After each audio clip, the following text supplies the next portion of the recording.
What's up, guys? Welcome back to the channel. I'm here with Icy Mike, and today we are going to be talking about what gym owners want out of the people who come in to train. Fighters, doesn't just need to be fighters too, right? Just anybody who shows up. Yeah, the expectations. The expectations, and it's just, you know, it's so important because we have that, this is a family here. And you got to make sure that everybody's working together, and it's really frustrating for the gym owners when you're not getting what you want out of all the people who are coming in. So let's talk about it today, your point of view, because I can't really impart too much knowledge on this because I don't own a gym.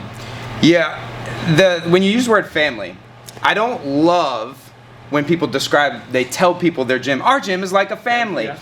That usually, it can be a family, but when that's how gym owners lead, I'm like, I don't think this is like a family. Usually it's been my experience that there is a family within the gym, but not everyone in the gym is part of that family. Yes. And that's the important thing for the fighters to understand. It's okay, it's fine.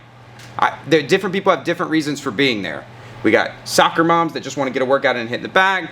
We got amateur and professional fighters here. Everybody has a different goal. And where I see the most problems is when people forget that and people start projecting their goals and desires onto each other. Okay. You got fighters that are pushing the regular clients too hard, or regular clients that don't understand the boundaries of going on to the end of the mat that maybe is not appropriate for them to go with as sparring or drilling or whatever.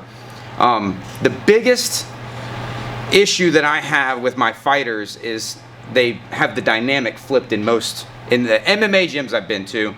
There are gyms where it's majority fighters, gyms where it's majority casual clients.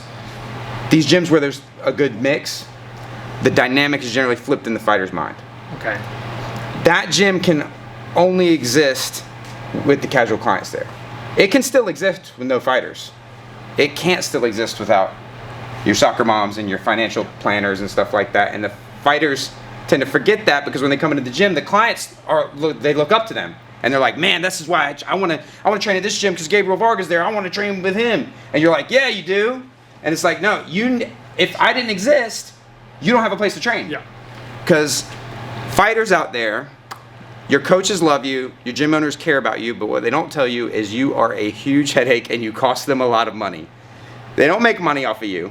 Even if you're one of those guys that kicks them a little 10% of your purses here and there, unless you're at the top, that little 10% ain't keeping these lights on and stuff like that. It's the members, and in a lot of gyms, it's the kids programs. Yeah, and my dad's told me that for years. He said, if you want to start a gym, you don't want it to be a fighter's gym.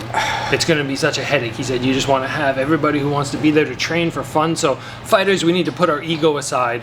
And I was over after I won my Glory title, I was in Ontario training, and right after one of the sessions, I went over and grabbed the mop, and I was mopping away, and I went in on my day off and was vacuuming the floor, and the coach is like, oh, you don't have to do that, we have other guys. I'm like, man, I'm the same as everybody.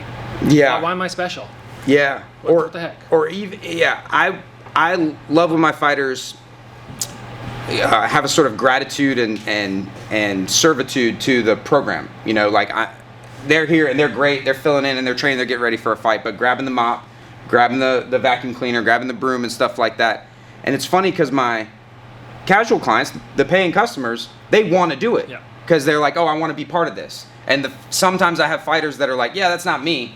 That's, let the new guy do that. So the ego's blowing up a little bit? Yeah, and it's not entirely their fault. First of all, I totally understand as a coach, to be a great fighter, you need a little piece of ego. You got to have something. You can't be like, if you want to be great, you got to be feeling yourself, and especially as you're getting close to your fight.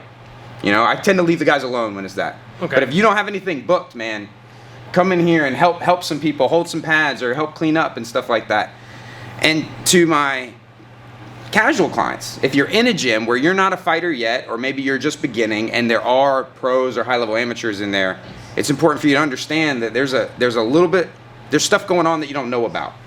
So when it comes to the drilling, it comes to the sparring, you think like, well, I've gone with this guy a bunch of times. We've gone a bunch, but if you're like 4 weeks out from your fight, right? I'm probably, as an amateur, gonna be like, you want to move around a little bit? And if you're like, yeah, I'm like, oh God, But if you come up to me and you're like, hey man, do you want to get some work in? So I caution the less experienced members of trying to get into the fight camp as it's getting close to the fight time. So that's sort of the things I wish the two groups understood about each other. You know, that the fighters are ultimately only have a place to train because of the paying customers, and the paying customers need to understand the boundaries when it comes close to fight time. Right. So I just wish everyone kind of understood the dynamic and what's really going on. It's been my experience that the coach, I can't have this place without my paying customers. But I got into this because I wanted to train fighters. So I sometimes struggle to balance it. Yeah, to keep the fighters in line and keep the customers in line and keep everything going smooth. Because I want the fighters to succeed, but I need to pay the bills. Yes. And when your gym owner and your head coach are two different people, it gets even more complicated. Okay. Because the gym owner, if he's not a fighter or a coach, he will often do a hands-off. Well, he knows how to run the program, and there might be people that are getting banged up and beat up or getting their feelings hurt or getting left out or, you know, clickiness going on between the divide of the different levels of client. I've heard about that. I've never experienced it, but the little like this is one group and this is another group, and we don't play with these groups, and I start isolating people. I've never been a part of it, but I've heard about this. Yeah, because Gabriel's a nice guy. Gabriel's like, I would never. You know, he's been here all weekend, and he's treated my people who haven't even had a fight yet just like he treated our highest level guys. He was just as gracious with his time and his energy, but it goes on. And I think that gym owners and head coaches should get a little stronger handle on it early out of the gate. And if your fighters say, well, they would treat me better, blah, blah, blah, over there, I hate to say it, but sometimes maybe it's better to go over there. That's a good lesson. I actually learned this because we had a high-level fighter in Canada. And like before I'd won my glory belts, and people were like, oh, I'd go up to this guy and I'd try to talk to him just at an event, and he completely snubbed me. And I'm like, you got to remember that at one point, the high-level fighters, you were way down here looking up to other people, and you can't reverse anything just because you reach a high level. You should always stay the same. So it doesn't matter if you're, you know, at a fight event or you're in the gym. Like, throw the ego aside, be humble. I'm sure you would love that if everybody here would just humble. Yeah, and I probably have a smaller cadre of fighters because I'm very, very strict about that. We understand that the guy on his first day, I only own this gym because I was once that guy and someone was good to me. Yeah. There were people that were bad to me.